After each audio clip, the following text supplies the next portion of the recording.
आखिरकार भारत और पाकिस्तान के दरमियान एक माहिदा तय हो चुका है, जिसके तहत भारत अब अफगानिस्तान को 50,000 मीट्रिक टन के गंदम भेज रहा है।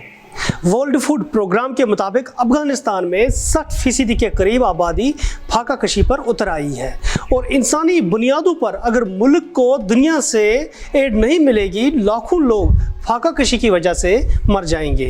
सर्दियों की वजह से हालात मजीद पेचीदा हो चुके हैं और खैर सगाली के जज्बे के तहत भारत ने गुज़श्ता साल ऐलान किया था कि 50,000 मीट्रिक टन के गंदम अफगानिस्तान की आवाम के लिए भेज रहा है।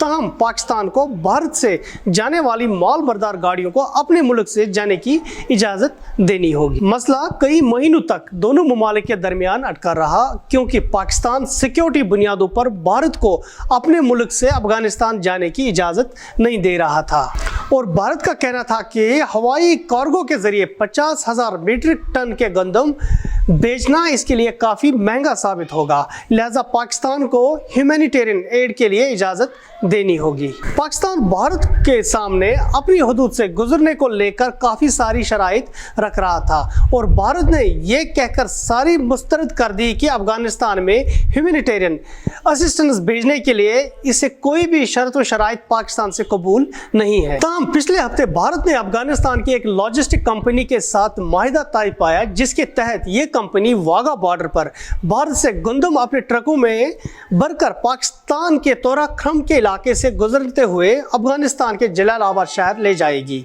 जहां पर वर्ल्ड फूड प्रोग्राम की निगरानी में जरूरतमंद लोगों में ये तकसीम किया जाएगा। पहला काफिला 22 फरवरी को वाघा बॉर्डर से रवाना हो रहा है और पाकिस्तान ने अफगानिस्तान की गाड़ियों को ये एड लेने की इजाज़त दी है।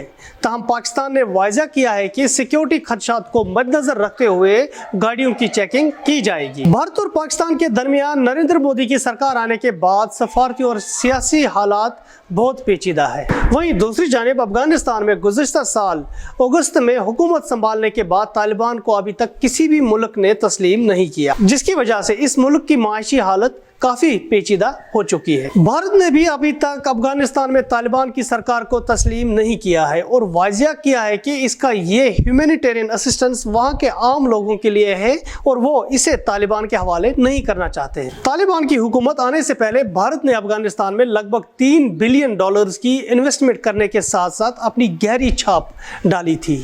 साबिका अशरफ गनी की सरकार में भारत का बढ़ता हुआ तसल्लुत पाकिस्तान को परेशान कर रहा था और तजिया निगारों का कहना है कि पाकिस्तान अब बिल्कुल भी नहीं चाहता है कि भारत की कोई भी छाप अफगानिस्तान में मौजूद रहे। वहीं दूसरी जानिब अफगानिस्तान में तालिबान की हुकूमत पूरी कोशिश कर रही है कि दुनिया उनकी सरकार को तस्लीम करे और इसके लिए तालिबान के डेलीगेशन ने यूरोप का दौरा किया और दुनिया को समझाने की कोशिश कर रहे हैं कि इनकी हुकूमत समाज के हर तबके को अपने साथ लेकर चलना चाहती है। तहम अभी तक ये फैसला नहीं हो चुका है कि क्या दुनिया तालिबान को तस्लीम करेगी या नहीं। वर्ल्ड लीडरों ने तालिबान के सामने कुछ अहम शराइत रखे हैं और इनकी हुकूमत पर भी कड़ी नज़र रखे हुए कि तालिबान पहले से कितना बदल चुका है और क्या इनकी हुकूमत को आलमी बरादरी में तस्लीम किया जा सकता है या नहीं।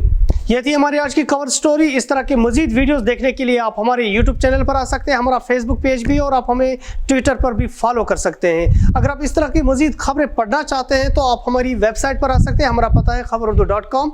दीजिए अपने दोस्त आसिम मोहिद्दीन को इजाज़त। खुदा हाफिज़।